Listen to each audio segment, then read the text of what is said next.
I guess only I'm here at the moment. Yeah, I was just so. How was your meeting? Meeting was good that day. Yeah, it was quite good. Yeah, yeah, we had a lot of fruitful discussions, so Ah, okay. really worked out well. But it is good that you people, at least some of you are there in the same city, and True, then true. it is Yeah, nice that, yeah, you can get together. You can even have, consult each other, and it's a good thing. I'm very happy that you were able to make this kind of a, group. That's really nice. yeah. Maybe we should visit all the cities at some point. Yeah, yeah, we will. I think start. I'll just wait for a minute, and then I Yeah. think we will just begin because others. I mean, Nalini has already informed that she will not be able to join. So I think Today. slowly others will also come in. Hmm. Just Let's give give, them some yeah, time. Yeah. give me a minute, and I'll Sure, sure. Yeah. start the class. Yeah, I'll start it.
Okay, so I think we will just begin, and we were doing the third block, in which we were talking about formulating gender sensitive goals, right? I think we have done the first two units, more or less. One was the gender mainstreaming as to how it should be done, and how different organizations, and especially in the ministry and all, how it is being incorporated, the concept of gender, I mean the gender as such is being considered. And I think we have also completed the rural urban divide, isn't it? So basically, in the Right. chapter of rural urban divide, you will actually be able to understand as to how, the development process has divided the rural and the urban uh, sector, okay, and how there is a difference as far as the gender, uh, the various variables that are there related to gender, and how it is different between, or what is the difference between the rural and the um, urban India. Okay, the next one is about agriculture, industry, and services. Okay, so we will be here trying to understand as to how women, contribute in these areas. Okay, in the agriculture sector, in the industries, and of course in the service sector, which are the areas in which women's contribution is kind of recognized, or is more visible, to be very frank. And how in many areas women's contribution is almost invisible, right? So we all know that in our country, initially, as I told you, the first 5-year plan was primarily the agricultural plan. Then we went in for the industrial development of the country, and then later, Sorry to yes, yes. interrupt. Which unit is this exactly? That we are. Sorry, Which unit is this? ये हो गया Unit. था क्या? Unit. Have we done it? I mean, I wasn't No, very. no. I just felt that, because I think I have put a mark there, and I. found that, I've asked in the chat, yeah, because yeah. So I can just I open that. yeah, I had marked it when I left. So I remembered that we have definitely done the rural-urban divide, No, but correct, correct. I'm asking which exactly is this yeah, block and unit. Yeah. yeah, okay. So fine, we'll just go through it quickly, and you will find that there are a lot of things which you have already done a little bit earlier. Okay, No, like what? I'm just trying to open the book, so I want to know which unit it is. Okay, okay. Which block and which unit? I'm not able to hear you. Block and unit. I've asked in the chat window. Okay, No, can you check? If you check in the chat window, you can see the question. which one? Chat window, chat window. Okay.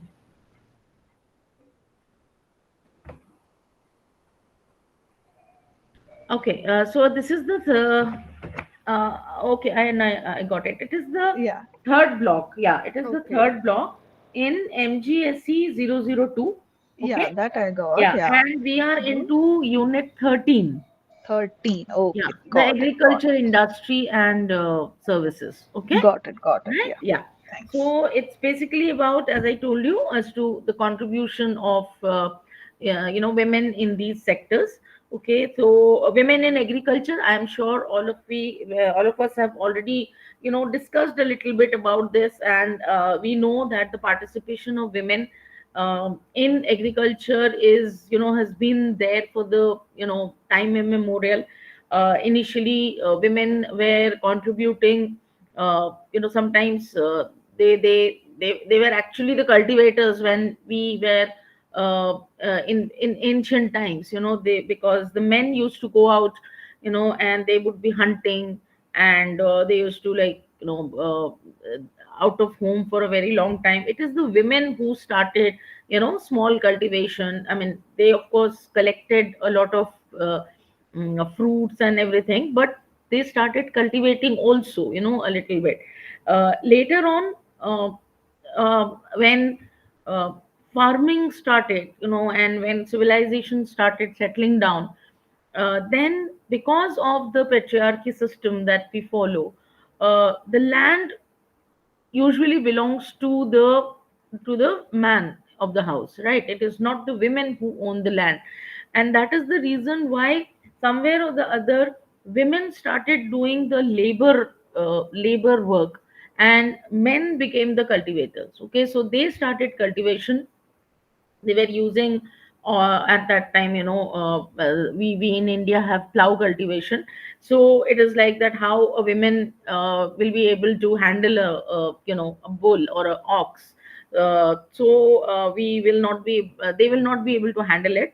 So therefore, because handling an animal and handling the plowing is going to be a very laborious work, and therefore men are more capable of doing it. And that's the reason why they started doing the cultivation part, and the other work, sowing seeds, making sure that the weeding part of the thing, these things were given to the women. And also women started doing a bit of a subsistence farming, trying to help getting things, fruits, vegetables, a little bit for the home use. So their contribution somehow was not at all recognized. Okay, so that's how women's condition started changing. And more when in agriculture we have started using machines. Somewhere or the other, it was taken for granted that machines are something which can only be handled by men. So when mechanization of agriculture took place, the position of women in agriculture also, was uh, one thing was that many of the women have had lost the control or job on agriculture. And then later on, because of mechanization, uh, the demand for labors also went down. and only small work was given to the women. So when there was huge land which belonged to some landowner, and when the agriculture when they hired labor, the men were usually working with machines and women were working with hands. So uh, their payment was also according to the work that was considered. So women were being paid less, and men, because they were handling machine, were paid a little more. So that is how it started having an effect. There are so many other allied work in agriculture. When in economics we call agriculture, we also call it as a primary sector. And in primary sector we just don't have agriculture, we also have fisheries, we have animal husbandry. All these things are there. Now in most of these work, you will see that women's contribution is much more, whether it is taking care of the cattle, whether it's taking care of the poultry. So the bigger work, it is being done by the men, no doubt. So in the forefront, they were the one who were there. But women, you know uh, kind of were somewhere or the other, sidelined. Okay, but not that their contribution was not there, but somehow it was not recognized. Okay, but in order to change the scenario, in order to help the women who are doing these kind of small work, or so there are several organizations which came in front. The you when you go through it, you will see that there are some case studies. Okay, so Seva was one organization that came up, and it helped the agricultural workers to form their own local organization. Okay, as cooperatives in the regional federation. The agricultural workers who organized their main aim was to increase the productivity, increase the yield, the small farming that the women were doing, and even the other labors also. But this primarily was for the women, uh, uh, labors. And when you come together, or when women became formed a cooperative, obviously their bargaining power also increased. Okay, and Seva also helped them by giving them training, by giving them a certain kind of an education, so that they understand how well they can do their work. There was this organization was in Ahmedabad, or it is still in Ahmedabad. Then we have Vanalakshmi Women Tree Growers Cooperative, right? So because there was a lot of industrialization taking place in India, then and it was not there was the linkages were not being done right. There are two type of linkages. One is a backward linkage, and the other one is a forward linkage. Okay, industries, especially the agro based industries, they depend on these linkages. Okay, like for example, if I'm talking about the sugar industry, then the sugar industry's backward linkage will be the farmers who provide them with the raw material, right? The sugar, and then it is converted in the sugar cane, and then the sugar cane is converted into sugar, and then the industry will kind of send it in the market.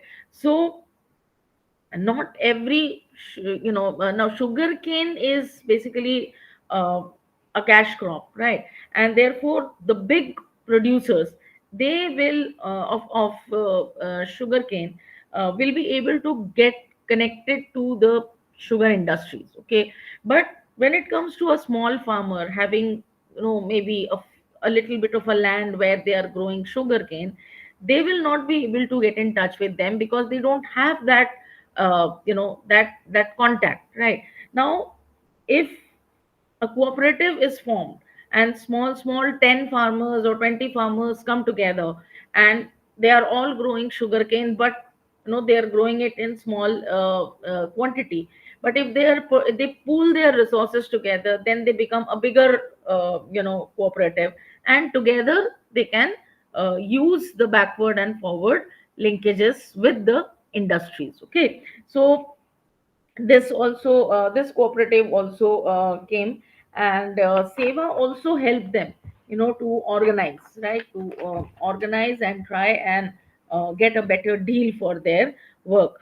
There was like Sabarkantha Women Farmer Association. Again, it was in Gujarat, and here also seva was, playing a very big role, where where he they helped the farmers, the smaller farmers, to come together. Then there is this Sukhi Mahila Seva Mandal.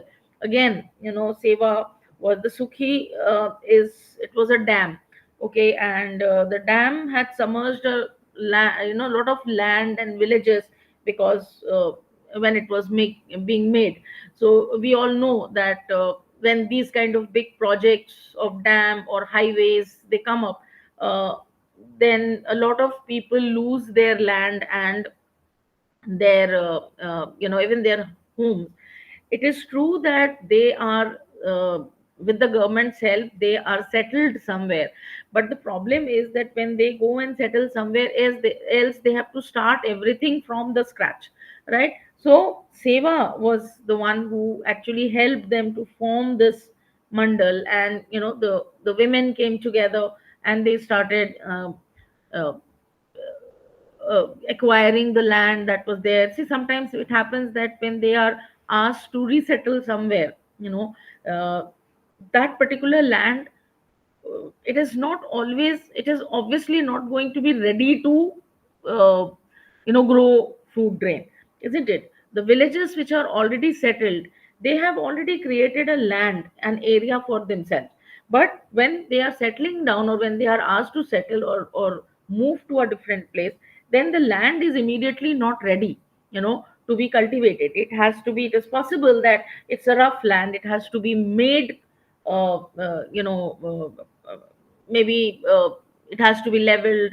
Maybe we have to see whether it is what kind of food grain or what kind of crop can be grown there. So all these things take time. But the farmers who are, who move to that area, they cannot keep on waiting, indefinitely, till everything is ready and then they start, because after all it is about, they have to live, they have to survive. So seva help them, help the relocated farmers to try and work there. Then there is the seva also created a Gram Mahila Hut. Okay, so it is basically a state level, marketing organization, and the government of Gujarat was the one who had helped it to form this, and this is primarily basic to do with the marketing of the products that the women are producing at home.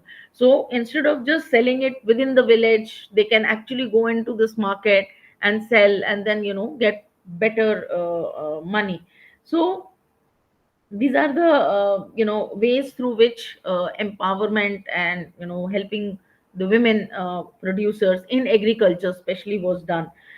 There were certain strategies that were used by the National Research Center for Women in Agriculture, right? This is again an organization, and that is being uh, uh, that also is there to help, right? And they are working in a lot of areas like Bhubaneswar, Odisha. So all these places also where came under this. So this is how the various you know small organizations, big organization, with the help of the government, seva coming in to help the agricultural laborer. There were a lot of self-help group that was being formed. So slowly, women's situation in agriculture started improving. Not that it has happened everywhere. You will find that there are some things happening in some areas, but obviously the the outreach is always limited. So therefore, there's a lot of things that still need to be done, and yes, things are happening. and things are looking brighter than what it was earlier. Then women in industrial sector, obviously, as I said, the moment we started having industrialization of India, the industrial labor, especially after independence, uh, very little attention was initially paid to the question of gender. Okay, uh, the common assumption that was there was that there was a low proportion of women who were engaged in the modern industrial sector. Reason obviously being that they did not have the kind of skill that is required in big industries. So obviously less attention was paid there. And there were some industries, like for example plantation. A lot of women are involved in plantation, not just like picking up the tea. They are also there in the packaging section, okay, and cleaning and drying it and packaging it. So a lot of women are involved in the plantation. And some women are also involved in the mining industry. But other heavy industries, it was assumed that less women will be involved. Okay, but then in the last 2 decades things have changed. Okay, lot of women who are now getting technically educated, right, uh, going in for engineering and the software and all that. So these are the areas where women have now started working, right. The thought that women will not be able to work for long hours, or women will not be able to handle machineries, have changed. Okay, and uh, the workers, uh, the women were considered as special workers in these industries, because we have to understand that the women also have the reproductive work that they do. And therefore one has to understand the physical attributes of a women, right, as to what kind of work they should be given firstly. And especially if suppose they are when the women becomes pregnant, then what kind of work will be easier for them, because that is also a very very important uh, role that the women plays, right. uh, it is true that there has been you know there has been a lot of marginalization of women workers, right. The fact remains that women workers, firstly, they sometimes do not have enough skill, because they do not have access. Not every women, as I said, when we look at it or look at ourselves or look at people around us, we find that okay, there is no problem. Because I remember when we were talking about once about women's marginalization, everybody was saying, I mean, 2 or 3 people whom I knew, they were saying that why do we talk about women's marginalization, why do we talk about their inability to access education. So many of us, women, we are all highly qualified, highly educated. We have access to everything. The point is that it is true. I think we are very lucky that we have been born and brought up in a family or in an area where it was easier for us to access, right. But not, it doesn't happen with everyone, right. So we have a lot of women in the low income group, in the rural areas, who face lack of access. Okay, so that is the reason why we have to understand women are only not that percentage of women who are in the urban area, right. Even today more than 60% population of our country resides in the urban area, in the rural area. Okay, and it is the rest of the people are there in urban. So we have to understand we are a huge population. 60% of India's population is a very big number, and if 50% of them are women, so we can understand that a lot of people are still not able to access. Okay, so Women workers were being marginalized, on different, uh, fronts. Like they were not, as I said, because they were not able to access the skill, so they were not given that kind of a work. Right. So small work, maybe very very insignificant kind of work was being given to them, and also uh, the rapid the industrial sector was an organized sector. I'm talking about bigger industries. So in organized sector, sometimes uh, women who are working, for them it becomes a little difficult. The reason being that, as I said, because they have multiple role to play. So lot of women, if they are working from morning to evening, then again going back home and working, taking care of the home, taking care of the children, so much of burden becomes a little difficult. uh, I have heard a lot of women, I mean, like, I've come across a lot of women who have actually left a very high paid job, simply because they have to take care of their family, right? And once they leave job, even after a certain number of years, coming back and joining becomes a very difficult task, because firstly, most of the bigger organizations, they uh, are not very happy about the fact that women have taken a break, because they feel that for them family is more important than job, right? That is one issue. Second issue is, when they come back, there is already a lot of competition, right? So they, because there is a gap between her previous work and now when they are applying. So these are some of the reasons why for women it becomes difficult to continue in an organized sector, and that's the reason why many women, they start working in the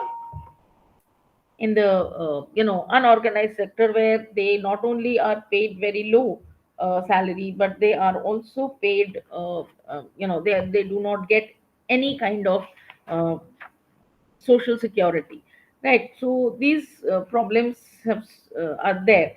But yes, there are some recent trends in women's work. Increasing share of women workforce in organized sector have also, has been reflected in some of the datas. uh, because on one hand, it is true that they have to, earn for themselves, they have to earn for their family, right? And they also are, wanting to have their own career. All right. So many women uh, have decided, there are many women who remain single for a longer time, because they want to settle down in their jobs first, right? uh, there are many women and many families who decide that, okay, we can outsource our housework, and that's the reason why we have people who are, who have 24 hours house helps. Okay. The reason being that, uh, it's like one has to calculate as to how much benefit is it to have, an outsourced income. And a very interesting example I'll give is of my brother and my sister-in-law. They When they both started working, uh, they actually sat down and decided that, it's important to understand that if both of us are working, then the amount of money that we are both able to earn uh, will be much more than the amount of money that we will be paying for outsourcing our housework. So it is beneficial that we both work, because of course we are both qualified, educated, and we don't want to just sit at home. And so both of us will work and we will outsource. So these are the ways through which a lot of people, now are looking at as to how one can do it. But again, this is not happening everywhere. Okay. There are many families where still people have this idea that the responsibility of the housework actually lies on the women, and that is the reason we hear cases of, of how difficult it is for the women to manage both areas. Because when you are working in bigger industries, when you are working in private organizations, especially MNCs and all, they are paying you a higher amount. They expect that you work as, equal to your male counterpart, male colleague. So then obviously, I mean, you if you are expecting an equal pay, you are supposed to give equal number of hours or equal output for the company. So then if there is something where you are pressurized at home also, then it becomes very difficult. Women are employed in different kinds of industries. They are a big part in the gems and jewelries, but unfortunately they are in the lower rung. Then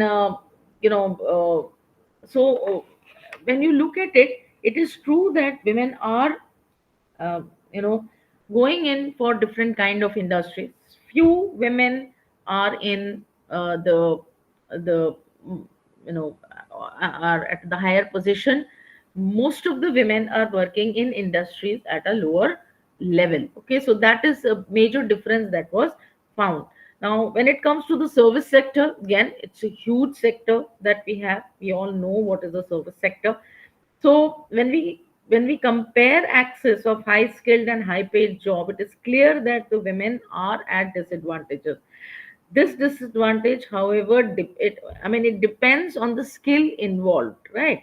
Obviously, uh, everything depends on the skill, right? The better skilled a women is, the higher will be the position and the payment of that women, right?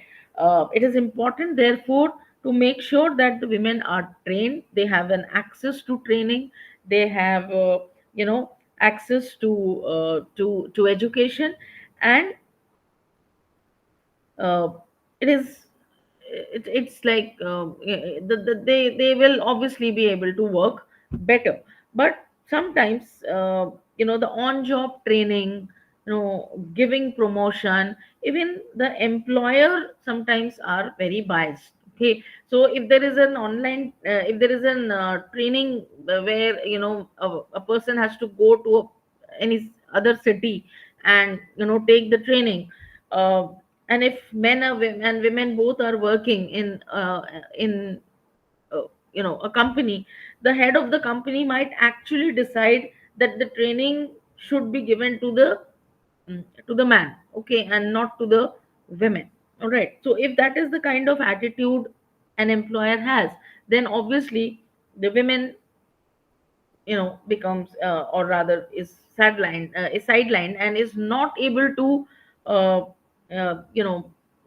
take the advantage, because somewhere or the other the employer might also think that if I obviously training requires a certain kind of investment. And there are a lot of employers who might feel that giving a training to a man will be better, because his career will not be somewhere or the other interrupted. Okay, when it comes to women, if I spend money on women for and give her the training, it is also possible that in future, I mean, I'm talking about the younger people, that when she is going to become pregnant, then there will be an interruption in the career. Okay, so why should I spend money on an a career which is going to be interrupted because of the reproductive work? So these are the various ways people think. Okay, and that somewhere or the other affect. There are a lot of occupation which is very highly male dominated occupation. Okay, and they sometimes may require a higher level of skill. Sometimes it is just expected that men are going to work in that particular field. All right, so uh, these are the reasons why in the service sector sometimes also women face issues.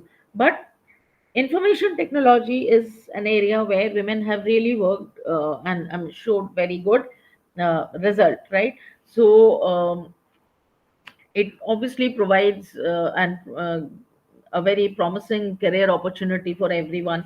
And information and communication technology is, we all know today, we have a I mean, it's like one of the premier areas. It requires literacy, high literacy, and rate the ability to communicate, to have a higher skill is required. But it has also been seen that it has opened new opportunity, and that was created, and for the women uh, in our country, right? So again, the point is that this is again a career option which is meant mainly for the urban people, right? So and obviously industries and these kind of services, information technology, does not uh,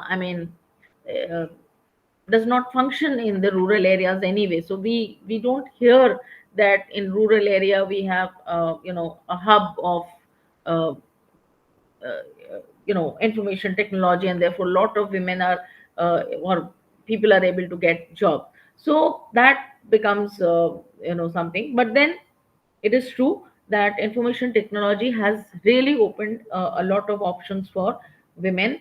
And we have found that a lot of women are able to they are getting that level of qualification and are able to do it, right? Railways, airlines, banking, these are all service sector.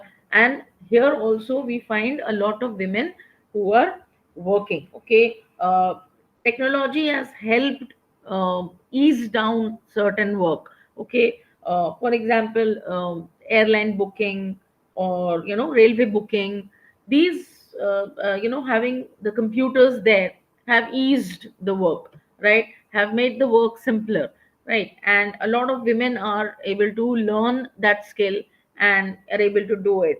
Even in post offices, in banks, when we go, we see that a lot of women are working there. Insurance sector, hotel industry, hospitality is a business, or is a very upcoming line, and lot of women are becoming a part of hospitality business, because there you need the ability to communicate, to organize. And it has always been said that women can communicate, women can organize, much better.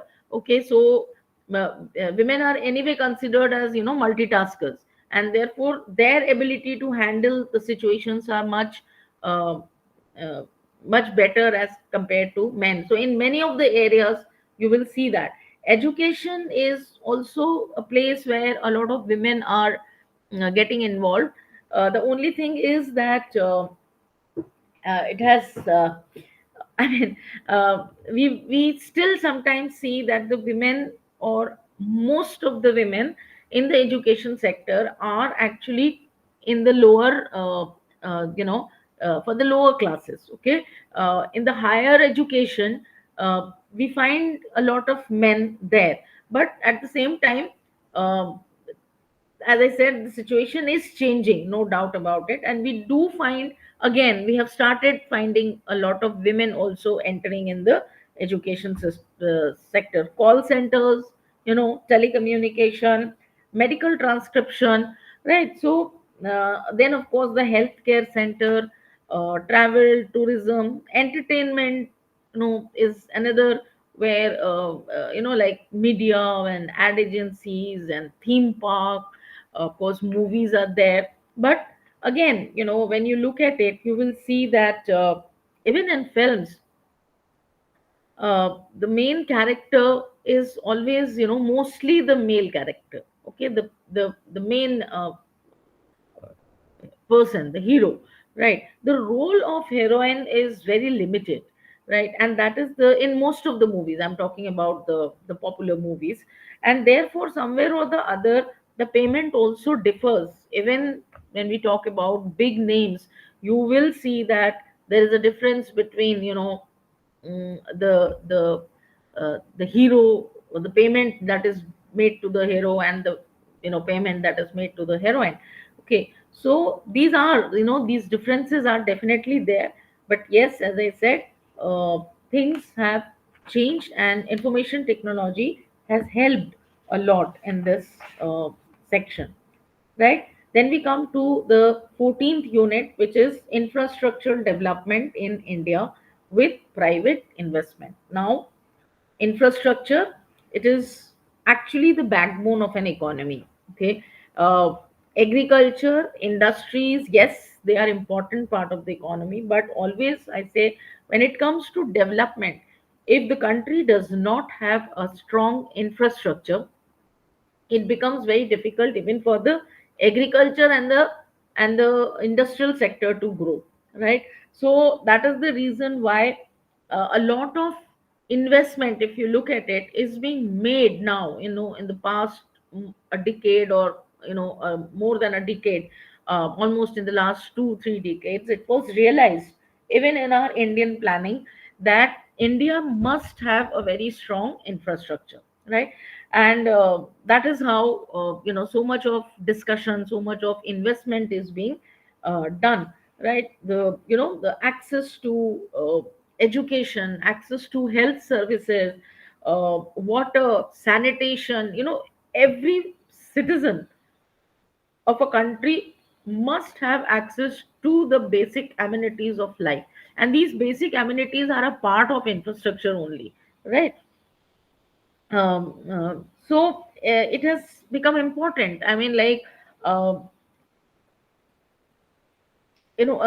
for any economic growth, the growth of infrastructure plays a very, very important role. It helps in reducing poverty, it helps in reducing the gap between rural and urban area, gap between rich and poor, gap between men and women. So all these gaps which are there, it can be reduced if you have a strong infrastructural development, right? So obviously, we have to just basically understand what is infrastructure. We all know that in the initial time, mainly, the roads, bridges, railway lines, these, public work system, uh, they was they were important for, the normal functioning of an economy, okay, in order to help the economy to function. Okay, so we must have uh, transportation, communication, the sewage system, water, the electricity system, right? So they are all a part of infrastructure, and they are we all know that they are all location specific. Okay, so they cannot be moved from one place to another, right? So when the road is constructed, it's going to be in a particular area. So therefore, more and more of them are also required, right? So a network of, for transportation, a network is important. Network of roads, network of railway lines, right? So that is how you one has to do it. Higher the population, higher is the need for uh, you know the physical infrastructure. Okay, so the first with infrastructure system is basically the services such as the transport, energy, and water. Okay, and the second is stock of infrastructure is basically the assets and which are produced to flow to have the flow of services, right? So we can have transport, we can have energy and water, but then we have to now uh, you know circulate them, isn't it? So when we have rivers, then we started having dams, we started having canals, we started having uh, the hydroelectric powers. Once we started creating electricity, we have to make sure that they are, circulated and move, they should be distributed, isn't it? So power distribution again became a huge infrastructural system, right? So that is how we need to understand, right? What are the various kinds of uh, infrastructure, all right? Then infrastructure and development, economic growth, we know that we can't even imagine that without infrastructure, any economy cannot develop, any country cannot develop. Okay, the public utility systems, the transport, public services, the national services, okay, like the defense, and the banking services, postal services, right? These are the public services will include the police, the fire department, the health services. These are very, very essential part of the development of an economy, right? Faster transportation system always it is said that the faster the transportation system, the higher is the productivity. If you spend less number of hours in commuting from one place to another, then your contribution to the productivity will be higher, isn't it? In order to reach your office, if you spend 2 hours on road, which is nowadays not very uncommon. I know that even in places like in bigger cities, especially Mumbai, Delhi, and even Bangalore, the condition of road transport is actually where, like, it has expanded to such an extent that and it is always not necessary that you have your home very close to your office only. That's a dream everybody would want to have, but then not always necessary. But then more amount of time if you spend on transportation, it reduces the ability to contribute to the productivity of the country. And therefore it is nowadays we are talking about metros, and we hope that the railways, the Bharat, the Vande Bharat railways. Why are we doing it? Because we want that distances can be the travel time can be reduced. Okay, so and that is also the reason why we are having all those highways and the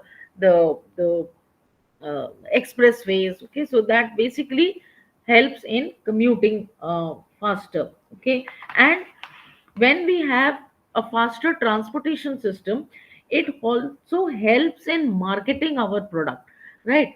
For example, if you want uh, for example, we have flowers. Okay, the flower market, right? It can expand only when we have faster transport system. Flowers which grow in Bangalore are available in Delhi, right? uh, there was a time when it wouldn't have been possible, isn't it? Because Delhi, Mumbai, the distance, Delhi, Mumbai, or Bangalore, Mumbai, the distances are more, isn't it? You cannot expect the flowers to be transported through the road transportation, because by the time flowers reach Delhi, it will decay, right? Vegetables, right, available in different areas, how it can reach the other areas where the demand is more, but the supply from that particular area is less. So when we have to do this, faster transportation helps. It helps in the overall productivity. And transport infrastructure development also helps in human development. Okay, just give me a minute, I'll just switch on the lights.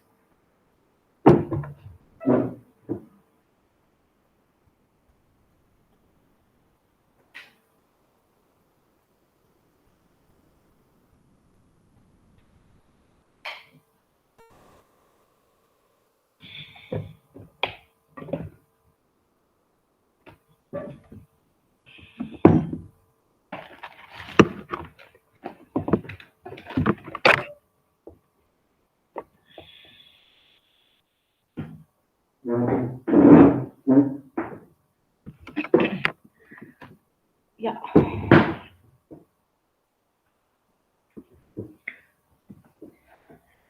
right.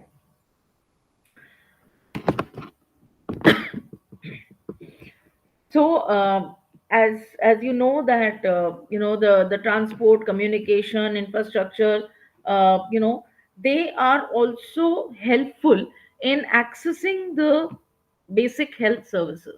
Okay, right. So if in a village, if there is a primary health center, but a person needs to go to a slightly bigger hospital, and if the roads are not properly made, which connects each and every village to the nearby hospital, it can be very fatal, even, for the person, right? So it is important that the transport services, the communication services are so good that it becomes easier for people to access, uh, uh, access the health services, right? Women and girl child, right? Sometimes it becomes, like a pregnant women, the near the health center which is there in the village or in the nearby village uh, may not be well equipped. Okay, so in order to access the hospital in time, for the women, when she's delivering, it is important that you have good road transportation and communication as well, right? It is also sometimes possible that with the help of only the communication system, even the local doctor is able to handle a certain case. Okay, so these are very essential for health services, right? The road basic road connectivity to schools, okay, facilities like, separate toilet for girls and boys, right? These are very important in a school. It gives confidence uh, to the families also, that their children are going to be safe. It helps in increasing the enrollment number, the number of students enrolled. Okay, it also helps in the attendance, or rather having a better attendance of the girl child. Okay, girls, especially in the time of, when they are adolescent, and you know they have the menstruation time, it becomes very important for them to have safe, clean, toilets available, and they can use and they can be there. So all these things are very important to for the development. Okay, so that is where it is important. Okay, the linkages. Okay, if we want the economic development of our country, there should be a proper linkage from village to, let us say, the industries, right? As I told you, a lot of agro based industries. Okay, the industries who depend on agriculture to provide raw material. Okay, it can be the cotton industry, it can be the sugar industry. Okay, these are just, to name a few. So um, it's important for,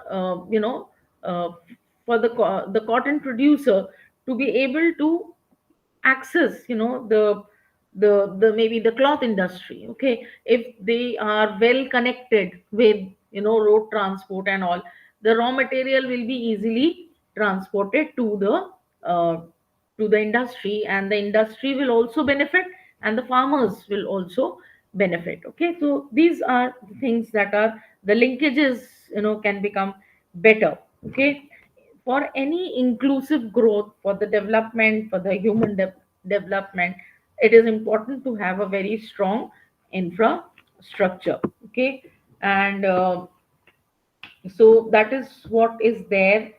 uh, yeah, so it's very closely, connected, right? So the rural connectivity, the basic electricity, these are the basic needs, okay, um, of a livelihood, isn't it? Funds, credit that helps in investment. So these are the basic needs, which are important, right? So for even for women, right? If what are the basic needs of a woman? Obviously this is what it is, right? The electricity, which can help them, basic access to fund, to help them to start their own small business. Okay, or invest in their livelihood, right? Some kind of a direct investments. So these are the, some systems that help the poor people to access services. So these are the basic needs of a person, right? Irrespective of the gender. There is also something which helps in empowerment. Okay, empowerment is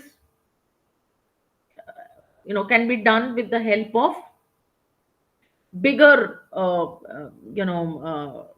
infrastructural growth. For example, highways, expressways, bridges, okay, which connects maybe two states together, right? Now here, investments, requirement of investments are very high, right? So for the basic needs, for the local, roads and rural connectivity and all that, smaller investment can be done, and the state, that is the government, can easily do it, right? Because we are the one, I mean, we all know that we pay taxes, okay, and that gives revenue to the government, and it is the responsibility of the government to use that revenue and provide us with the basic facilities. But it is also important that the government must also start thinking about empowering the economy and thereby empowering people. And for that, huge investment needs to be done. Now, from where will you get the investment? Initially, the higher investments were made with the help of bigger international organization, right? The World Health Organization, the United Nations, okay, they provide funds. Then we have the World Bank, okay, the Asian Development Bank. So these are, International Monetary Fund. So these are very big uh, organization, international organizations, and they uh, used to give money for to the government. But slowly, new things have also come up, and one of them is this very popularly known as PPP. Okay, public private participation. Public participation is the government participation. Private is a private organization, private company, private industry. Okay, they participate in it, and then together they make highways or make bridges, right? So uh, public there's not a very single kind of a definition, but it is basically simple, that it is a joint venture, okay, in which the government service or the private business venture is funded and operated through a partnership, okay, of the government, and along with the government there can be one or more, private sector entities. So they pool in their resources, right? And it is decided as to what should be the partnership. It could be 50-50, it could be 40-60, depends on the kind of work that is being done, and how it can be and for what purpose it is going to be used, okay. So it combines, the development of the private sector capital and sometimes the public sector capital to improve the public services. So a lot of these express highways, okay, they are being made uh, by the same concept, okay. So whether it is the Delhi Noida way, the expressway that was made, again it was uh, a PPP concept. Today we know that there's an expressway being made between Delhi and Mumbai. Okay, it is said that it is going to reduce the travel time, okay, from say 24 hours on road to some 12 to 15 hours, right? So this is again, and it's a huge project. So all these huge projects where a lot of money is required, only the government is not able to do it, then the participation of the private is also done. And there are various schemes that are followed, like build, own, operate. Okay, it is known as BOO, right? Then build, develop, operate. Okay, then design, construct, manage, and finance. Okay, these are the various schemes. Here the private sector, can design, can build, can own, can develop, it can operate, and it can manage an asset with no obligation to transfer the ownership to the government. Okay, so The private company is the one who is responsible for all this, and obviously they will be giving a little amount, a percentage of amount to the government, because obviously the land is being used and all. But that property, if it is a highway or if it is a bridge, right, it is not necessary that it has to be given to the there is no such condition that it is to be handed over to the government. Okay. So this is like known as the design, build, finance, operate concept. The other corporate option is BBO, buy, build, operate. Okay, lease, develop, operate. Right, wrap around, addition. Or you make some addition, you make some.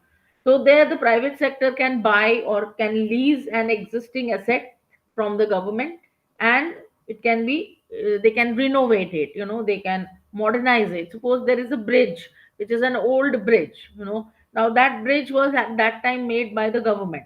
Now the bridge condition, I mean, obviously after some years of or decades of use, it's not in a very good condition. Now it has to be uh, maybe remodeled, maybe widened, maybe strengthened. Okay. Modernized, in a way.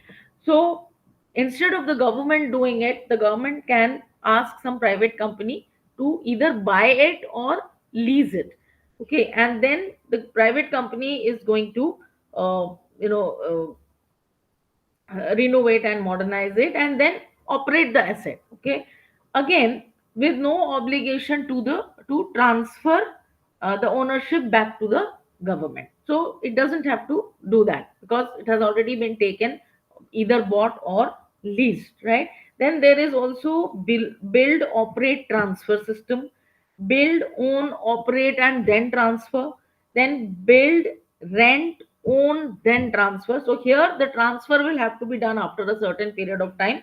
Then build, lease, operate, transfer, or build, transfer, and operate. Okay. So the private sector designs, builds an asset, operates, and then transfer is to the government, right? And obviously that operating contract for a there is a pre-specified time, and that is one of the reasons why you must have seen that many of these highways, or rather the expressways, have some toll.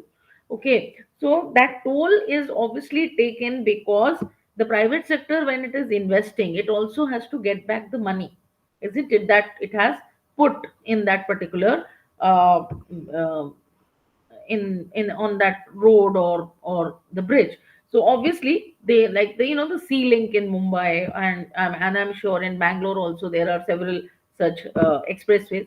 So there are tolls because that amount goes to the it comes as a return, on their investment. Okay. And in India, as I told you, that a lot of private participation is taking place right here in many of the cities. The national highways, the national expressways, they are being made on this particular uh, concept. Okay. uh, Even in the especially when the globalization has taken place, many of the international companies, companies from other countries are also involved. Like I think, if I'm not wrong, the Delhi Mumbai highway, I think a Japanese company is also a part of it. Okay, if I'm I read it somewhere. So these are, the private sector participation is taking place. uh, Many Indian companies are also doing it, and many of the uh, international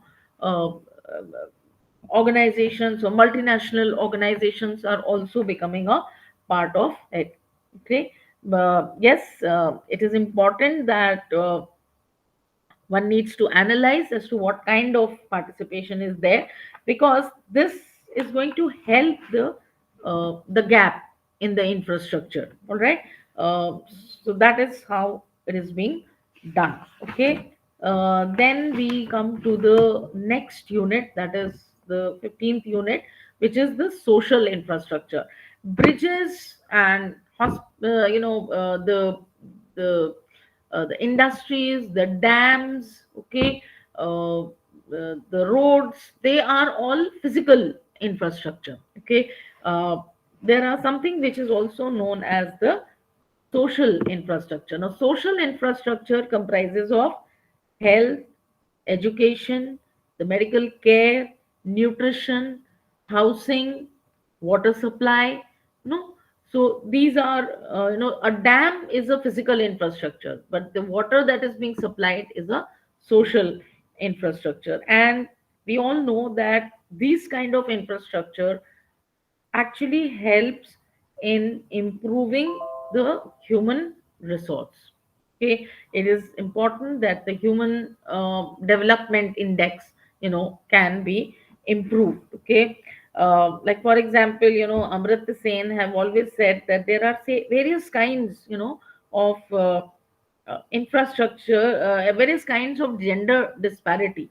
Okay, and all these gender disparities, high sex differential, or the disparity between women and men, directly, their life, okay, they are all, the high mortality rate in women, the high mortality rate in infant, right? So uh, these are not very good sign of an healthy economy, obviously, isn't it? So sometimes when we say that the economy is growing, right, in numbers, right, it could be in the GDP growing, the NNP growing, or the per capita income growing, doesn't always refer to the quality of life, right? The quality of life is dependent heavily on the social infrastructure. It is important too, and that is the reason why they form a very important part of the uh, development, economic development, as well as human development. Okay, so we all understand, right? The girls have far less opportunity of schooling than the boys do, right? There are many other deficiencies in the basic facilities that are given uh, to the women. They also have less access, not just in our education, but also in property, in health services, access to health services. So it is important to provide the social infrastructure. Obviously, the government is responsible uh, to provide the social infrastructure with the money that they get in form of taxes. Okay, so what are the aspects that are covered in social infrastructure? As I said, housing, educational, recreational. Again, recreational is also something which comes as a social infrastructure, all work and no play kind of, right? So it is important for a family, for people to have recreation. It is very important to do that. I mean, I remember I was reading somewhere in a some time back that when the Taliban was there in Afghanistan, I mean, they are again come back, but initially the first time when they came, the football grounds which were there in Taliban, in Afghanistan, were all converted into, uh, were all taken up by the Afghanistan, by the Talibani people, and they were using it as a ground for killing people, rather than having a, uh, having a sports there. So what I felt at that time was that, look at the condition of the people there. They can't play, they can't watch maybe televisions. So if that is the kind of pressure put on a human being, right, it is going to be very, very difficult for that person to live and be mentally fit. That is very important. So recreational, and of course the law, and other facility that supports the community need. It also covers facilities as health provision, early years provision, school, college, university, community, cultural, sports facilities, as I just said, place of worship. Okay, uh, it's important for most of us to have a place of worship, police and the criminal justice, right? The community safety facilities, Then children and young play facilities. Social infrastructure can also be described as a system of social service network, okay, and facilities that support people and the community. Okay, so these are the various ways it has been uh, social infrastructure has been divided. Okay, so health, individual, family, community support, education, art, culture, information, sports and recreation, housing, community development, as you can go through it, employment, training, legal, everything, legal services, safety, public safety, emergency services, fire brigade and all. So they are there, and of course uh, transport is also included. So now this social capital, there is a definition. You go through the definition, you'll come to know what exactly do they mean when they. I'm not going to unnecessarily read out from the book because it doesn't make sense. You people can do it, and it is, in order to achieve proper outcome, what is important is equity of access to the appropriate services. If we want every person to develop, the economy to develop in a proper way without having a lopsided development, it is important to have an equity of access to these. Okay, then effective and appropriate transport system and accessibility to all members of the society, right? So the transport facility should be made in such a way that it is accessible to all the members of the society, irrespective of the gender distinction. Then access to information and education. Okay, so we do have a right to uh, education in our country, which is we have a right to information also. So how effective they are being used, how effectively they are being used is also there. uh, we know that there is a demographic diversity, and according to that, the social infrastructure should be there. Affordable and appropriate housing is also important, right? When we look at those, uh, the condition in many cities, where we have a lot of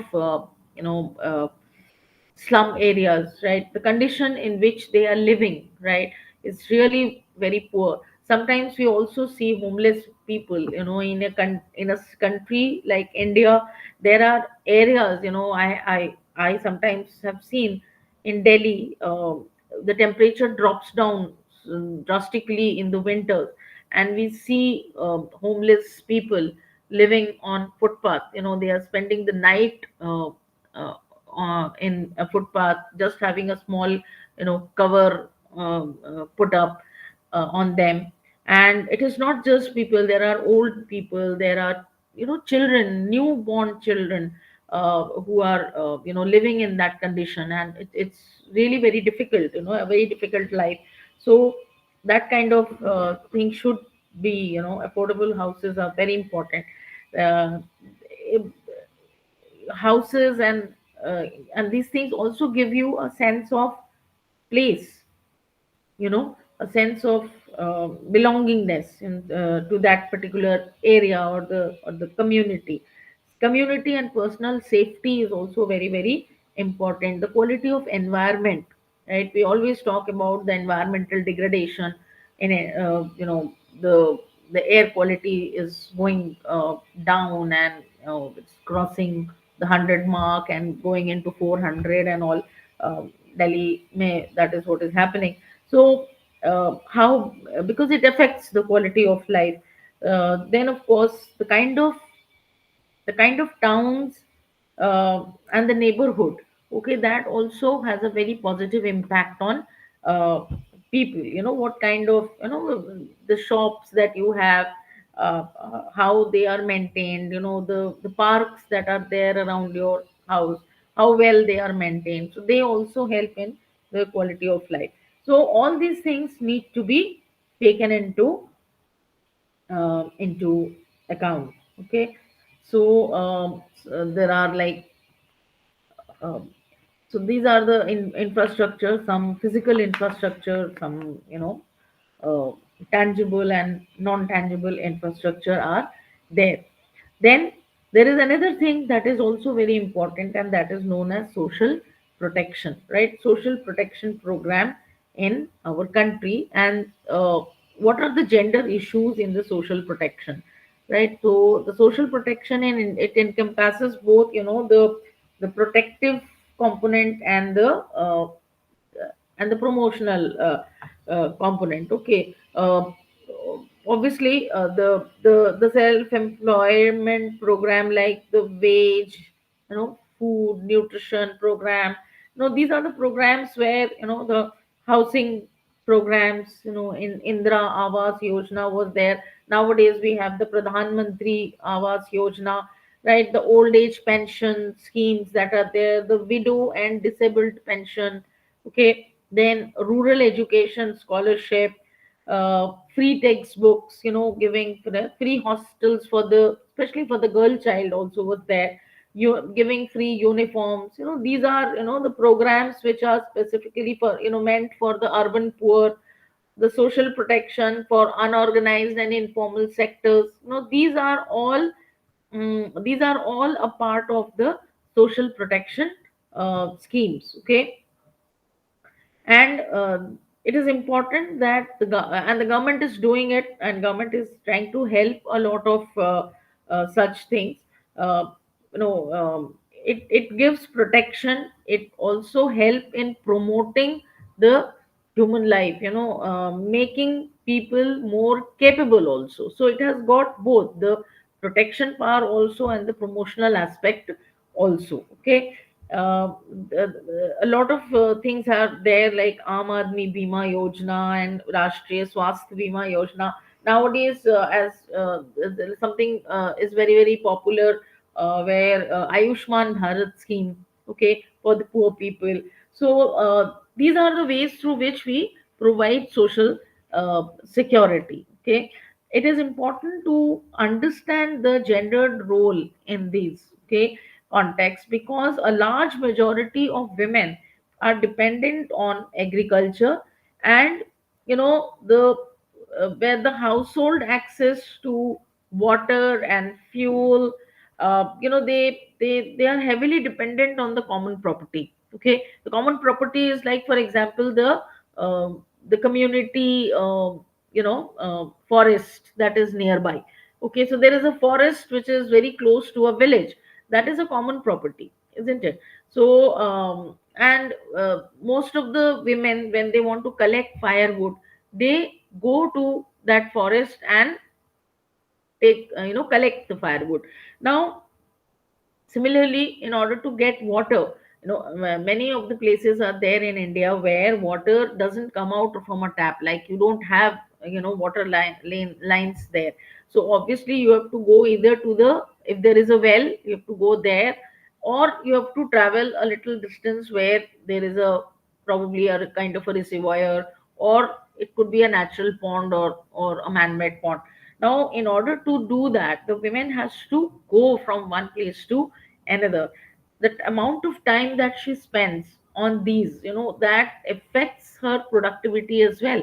Because if she spends less time on these kind of activities, she will be able to contribute more to maybe some income generating activity. So that has to be taken care of. Also, access to these places, sometimes, in many areas we have come to know that the well also has, is divided as per the community, the upper community people and the lower community people, right? So person who belongs to the lower strata in the, according to the society, they will not be able to access water from the well which belongs to the upper caste people.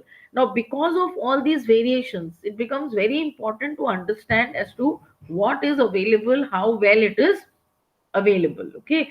So the public work department and everything has to really think about these things.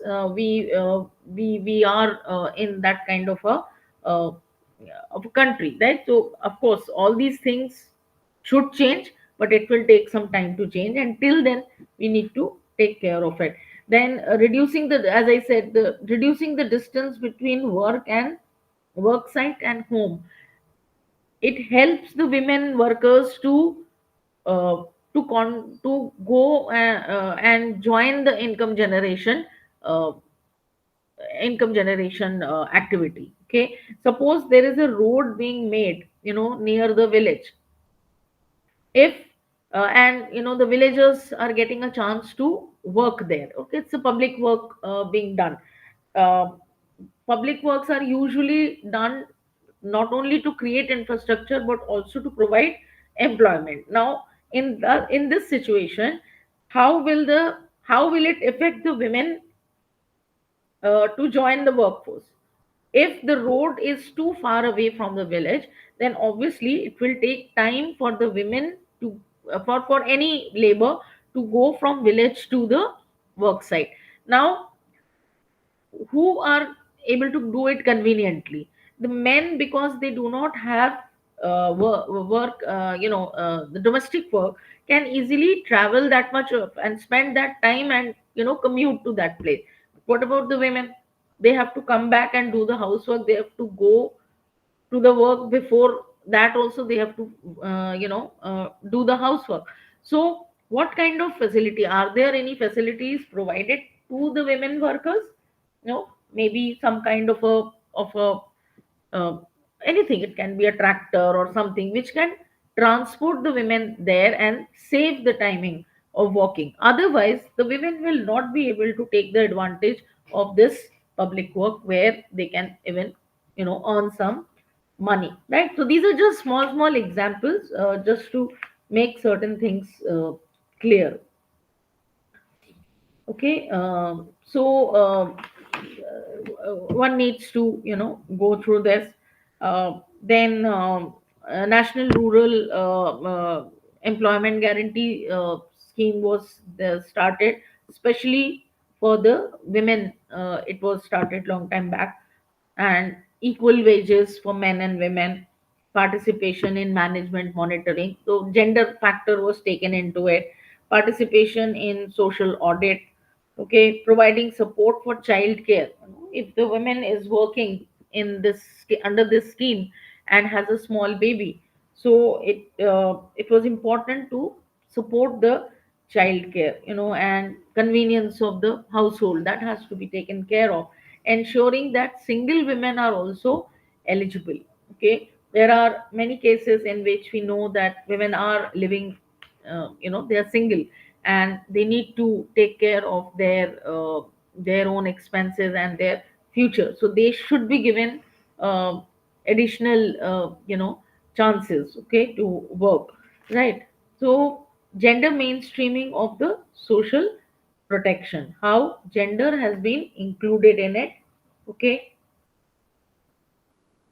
so just you can just go through it and you will come across it, as to how the various public work program was able to help, how feminization of workforce as well as feminization of poverty was taken into consideration. Various social uh, you know thinkers, they have actually talked about it a lot. There is one writer, Naila Kabir, who has said that it is the power of prevailing ideology about women's responsibility for child care and domestic work and their establishment as the norm in the labor market institution that explains the restricted nature of women's choice. Uh, it is important to allow the women to be able to choose what they want to do. Okay, but because we have always put the child care and domestic work as the main work on responsibility of only the women, that restricts their ability to choose their career.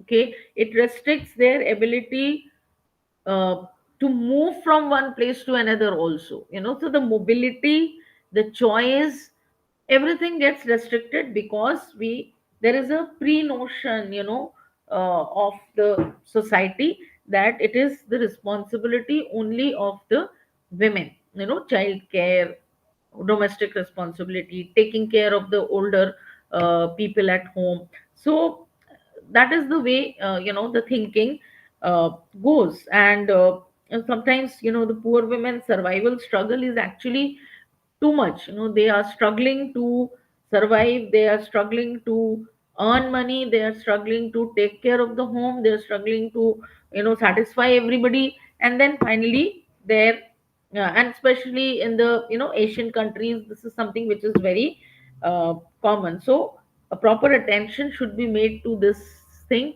And whenever a social protection scheme, whenever any, other employment scheme is being generated by the government or somebody, these areas need to be considered. Okay. So in the employment guarantee scheme, the majority of the women, they were actually from, it was seen that they were actually from the families where women are the one who are the sole, uh, you know person. Like for example, there were widows, there were deserted women. Okay, there were women who have been either single or they have been divorced. So a family where the women is the one who is the sole earner, they are able to take the employment schemes, uh, maybe more easily, or they don't have a choice anyway, right? Because they were the one who are taking care, so those who are widowed are probably taking care of their children and the family. Those who are, divorced or deserted, if they have children, they have to take care of them also, isn't it? So they were the one who were working, and otherwise the women were not able to go. Okay. Then, of course, there was, as I told you earlier, also microfinance institutes also uh, are taking into consideration about the self-help group as to how they can organize women and make sure that their contribution increases. Okay. So in the social security scheme, three very important components have to be taken care of. One is the promotional component, which aims at improving the endowment, exchange, entitlement, and real income and the social consumption. The other is the preventive component that seeks, the, deprivations in way. Then other one is the protective component that ensures relief against depreciation. Okay. So the social security will actually take into all these three things, right? Promotional, preventive, and then protective. Okay. So there is a strong basis for organizing the social protection in the informal sector also. Now most of the time, the formal sector, uh, the schemes are easily being implemented. Okay. But the informal sector, right? In informal sector, we know that there is nothing called social security, right? It all depends. If you get the job, you work, you get the money. When you don't get the job, you don't have the money. There is no paid leave, right? So there is nothing like leave actually. So when you don't go, you don't get the money. That's the condition, right? And especially with the daily wage worker, or these kind of things. So it is important that even the International Labor Organization, International, or the Confederation of Trade Union, they all felt that it is important to organize people even who are there as a part of the informal sector. Okay. And also and in informal sector, many are self-employed also. No, vegetable vendors. Many women are working as vegetable vendor. Domestic maids. Okay. Most of the time our house help is a women, isn't it? The person who comes, cleans, cooks. Okay. So they are, a lot of them are women. All right. In many areas, you would see that in colonies there is a person who is who will iron, the clothes. Okay, mostly, at least what I see in my area is that the men are who are there, who uh, the husband, who usually works either as a security guard, or they in the morning he will go and wash, and clean the cars which are there in the society, and sometimes they are working somewhere else also. But the women is the one who irons the clothes, so she will go in the morning to every house, collect the clothes that are to be ironed, and then uh, go to the shed wherever they are there, and then they will she will be the so she will taking care she is taking care of the housework also of her own, and then she is ironing the clothes, and in the evening then she will go to each and every house from where she has collected and give. Now this is an unorganized sector, an unorganized informal sector, isn't it? So there many women are working in these areas, and they need to be organized because they do not have any social protection. So in as I told you, in Ahmedabad, uh, Seva has done a very good work. Okay, so we need a lot of such things. Like we in South Africa, there is a domestic worker union in South Africa. Okay, so area wise, it's there. We can probably have something which is in the at an international level also, right? Which is not there. So these are I mean, like, ILO can give some indications and some lay down certain uh, regulations, but not everywhere it can be applied. Okay, so then you will come across as to how gender analysis was done. Here we only have the 11th 5-year plan. Okay, so that's an older plan. We need to find out the new one. But anyway, gender analysis in the infrastructure sector. A lot of things were taken care of, like the child sex ratio, then the productive and child health care, integrated child development service was started, then food security was also something which was very uh, very strongly talked about. And the main thing was that the public distribution system, right, in the states, how good they are functioning, because we in our country we do not have a very good public distribution system. Very few areas are there where it is working properly. But otherwise it's not very strong. Many people have ration cards, but the kind of ration being provided, many of us will not be able to even use it. So, and there are a lot of mis uh, management that is there. So that was stressed upon. Then water, as to what is the kind of water that is being uh, available. We in from the first 5-year plan till date, we are always talking about providing safe drinking water.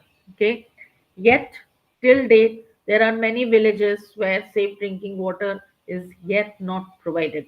Okay, and I just hope, because the waterborne diseases in our country is very high.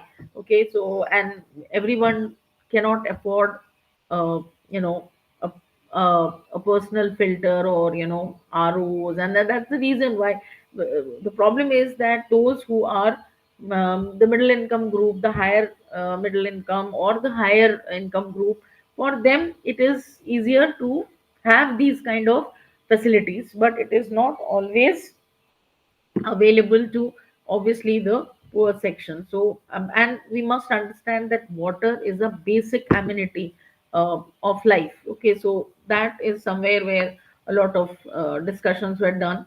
There was a huge budget allocation also for water supply and sanitation. Okay, then energy expenditure of the women, as to how much energy they are if they are being they are using. Okay, women use energy in the domestic work, isn't it? Is it available to them?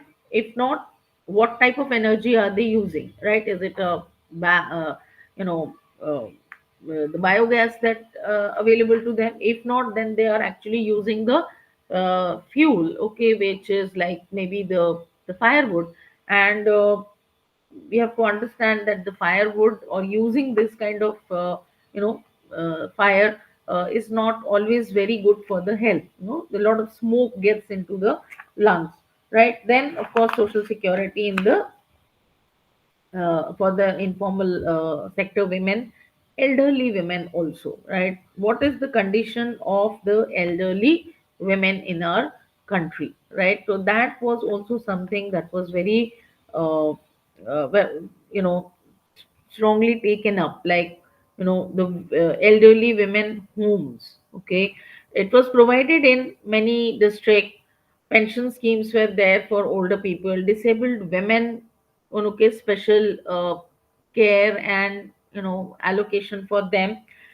uh, Widows and elderly women, the problem is that sometimes there are a lot of women who are destitute, so they have either been left by their family, who doesn't want to take care of them, or there are women who older women who have been left because their families were incapable of taking care of them. It could be many reasons, okay. So I would not like to really go into that debate, but then the point is, now what will happen to these women, okay, because they must have reached a age where they are not able to do anything. So there are homes, but unfortunately many of the homes are not in a very good condition, okay. So upgradation and proper facilities to be provided in these homes are very important, okay. And of course there were certain schemes by the government that can help the uh, women, okay. Then women yeah a lot of auditing was done. Women's rights education was talked about. The Supreme Court had given a directive. We know that there is a Vishaka judgment, okay, where the women's safety in workplace, it is there. It has been uh, you know uh, the judgment has been passed, but proper implementation is yet to be done. Then utilization of financial allocation, every plan after the plan has ended, these kind of audits needs to be taken up, and then it should be done separately also, as to what are the schemes that were meant for women and how many women have benefited from that scheme. So that kind of a disaggregated information and data needs to be there, okay. A road transport and rail transport for women, what like having a separate coach. Every train has a separate coach. Buses have separate places, but are they enough, or are there some special trains only meant for the women, to travel? Like for example, lot of women who work in Mumbai, whether there is a local train specially meant. I mean, there are one or two coaches are there, but then uh, is there a place where a separate women's bus can go, or need to be is needed there? So that has to be calculated, but makes things easier, for them. So a lot of these things have been done, and a lot of recommendations also have come in, okay. So that's the plan part. Then we come to women education and social development. I think this is the last unit. So let's see if we can just finish it off, because then tomorrow, I mean day after tomorrow, I'll do the last unit. Okay. So women's education and social development. Uh, we need to understand that certain alternatives, we have to go through. An increased outreach of education, both formal and in non-formal, is important, okay. reforms in the existing curriculum with commitment to social justice, gender justice, and communal harmony is required. Okay. Then more allocation of resources in terms of land, money, and human resource. Okay, so these are the three important uh, areas where more stress has to be given, right? Women's education, it has been there is a proper study which has been done, and it is a very obvious thing that it has been found that educated women are able to avoid child marriages, okay, because they are already aware of the uh, the negative points of it. Then they command more autonomy in their reproductive rights. Okay, so if I am educated, I will be able to decide when to marry, when to have children, how many children I want to have, right? So being an educated woman, that is the possible for a women to do. And obviously they will produce less number of students, because they know that quality of life and health also will be affected if they have more number of children. Okay, educated women most of the time, uh, having children, they don't have the gender bias also. Okay, so that also becomes helps in having a balance there. So women's education is very very essential. Okay, and if you go through the statistical profile, I think in your book, I don't know whether the latest has been given or not, but in 2000, I mean, like in the book that I have has got a 2001 statistics, but there is a 2023 statistics also which I have put, and there is a change, no doubt about it.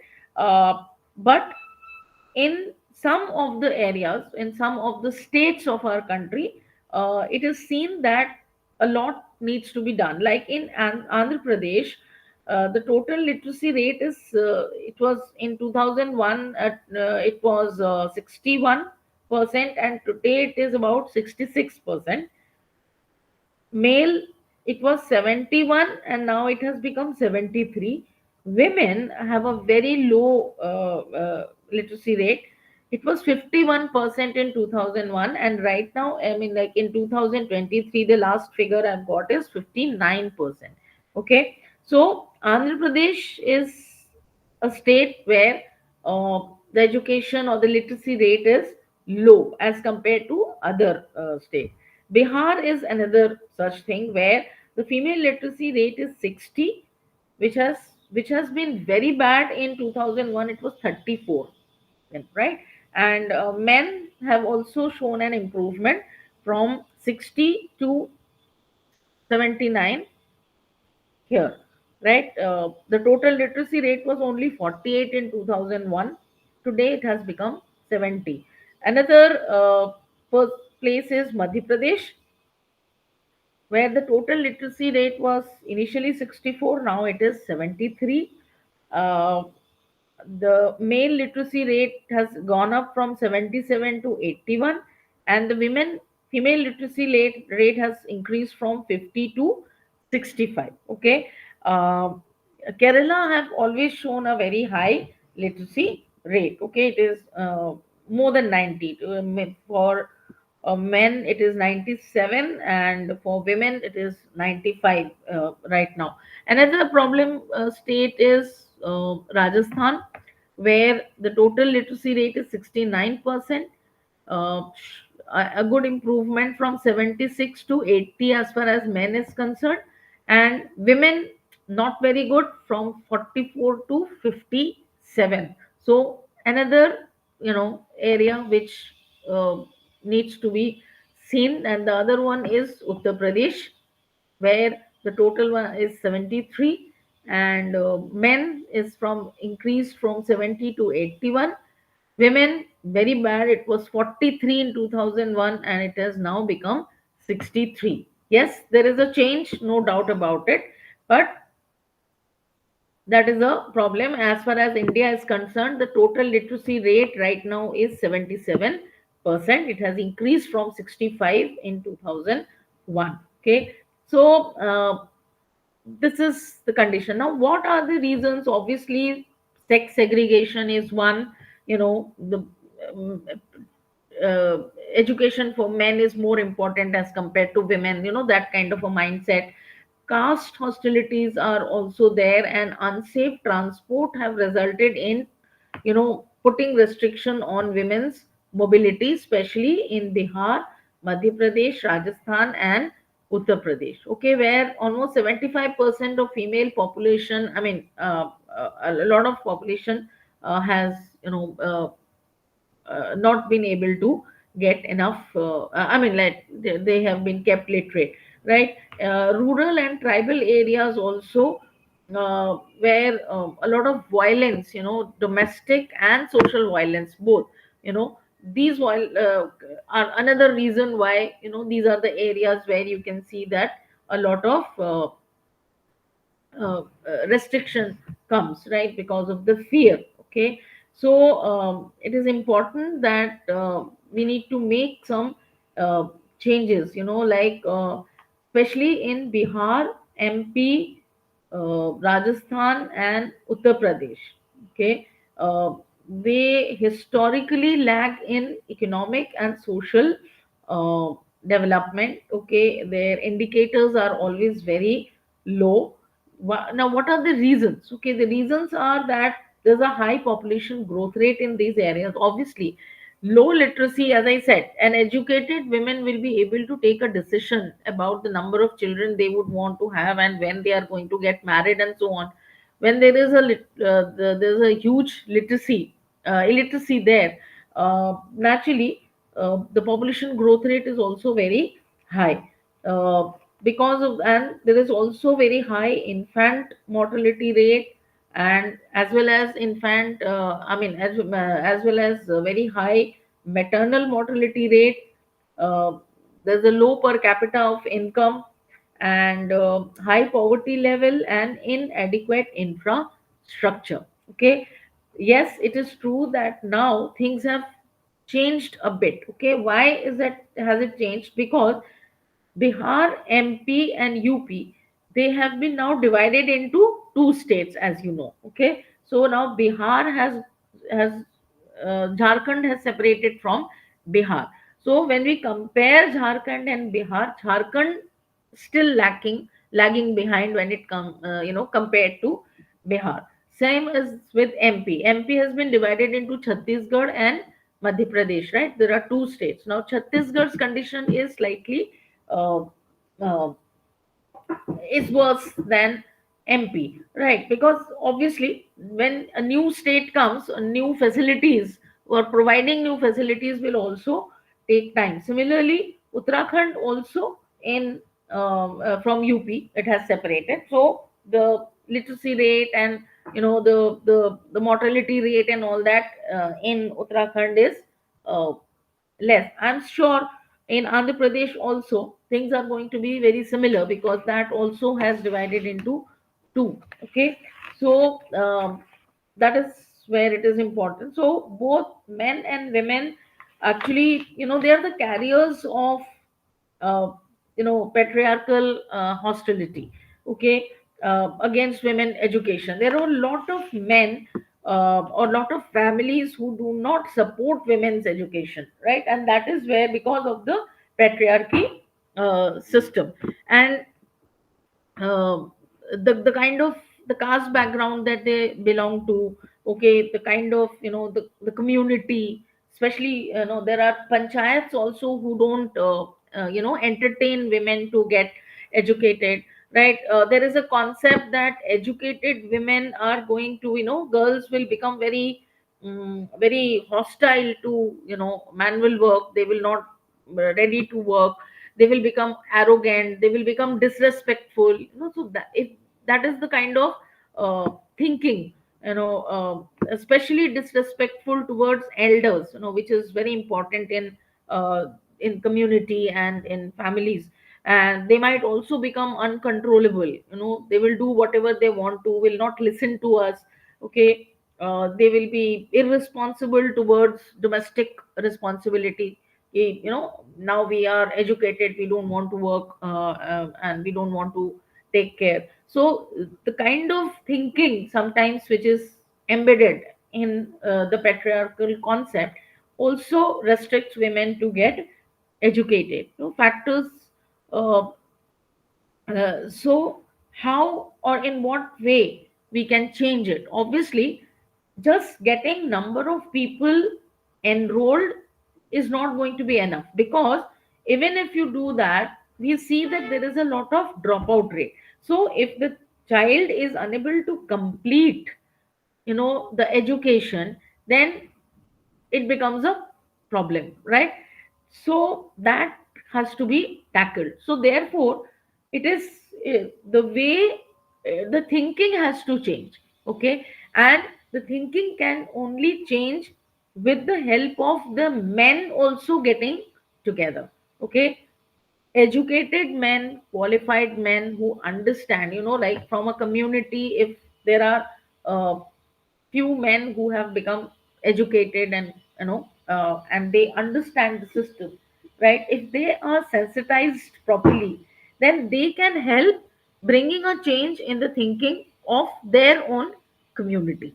Okay, right? So it is possible that they can work as a mediator, okay, with the family, with the the panchayat group who feels that women should not be educated.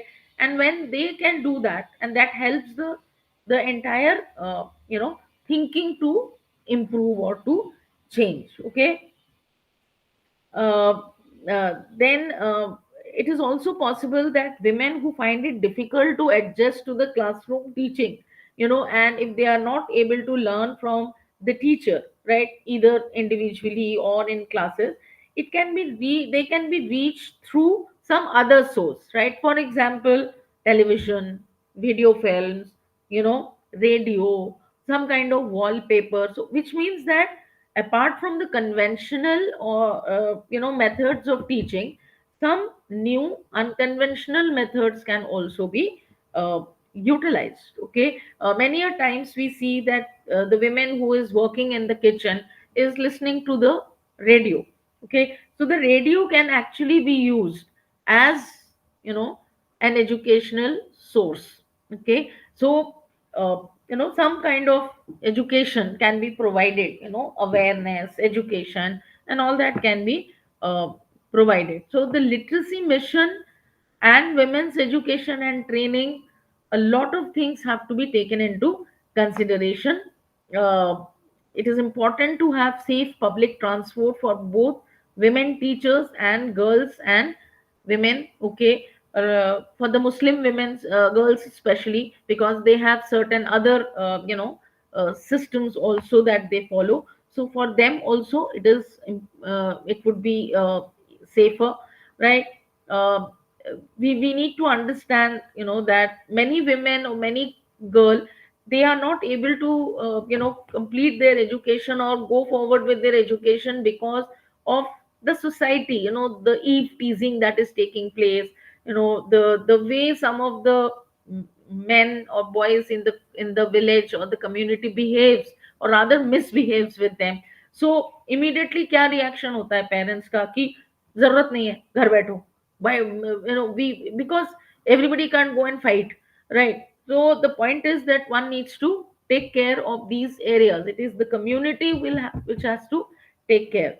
And for that, how they will do it, they will have to talk among themselves. Okay, and educationists and the social workers, they need to uh, cooperate together, and they need to talk to each other. They need to adopt an approach, okay, that can guarantee these things. Okay, so that needs to be there. As I said, sometimes I always say that development of women or women empowerment cannot happen uh, in isolation, isn't it? Men have to also come out, okay, to help and uh, to show some commitment. So some committed male animators, with mandated power, from their respective panchayat can facilitate the task. Okay, so it is this, the panchayat can play a very important role, because we have decentralized our power system, and now panchayat can work very well. So getting young girls out of the clutches of the patriarchal family system, trying to put them together, help them, from they can also see if the girl child is being into some kind of labor. Okay, if they are working somewhere, so they can be brought out. They can be, it can they can take active interest in mobilizing support for girl and women, right? So sometimes if a woman is saying, Sorry yes. to interrupt. I have to leave now. I have another meeting. Okay, okay. Fine, all Yeah. right. So we will do that in the next class. There's just a few pages left. We will finish it off in Okay. the next, and then we will do the last unit. Okay? Okay. Right, Shruti? Thank you so much. Okay. Yeah. Thank you. Thank you so Thank much. you. Thank you. Bye. Bye. Take care. Right. You too. Yeah. Bye. See you on Wednesday. Yeah. See you. Yeah. Sure. Thank you.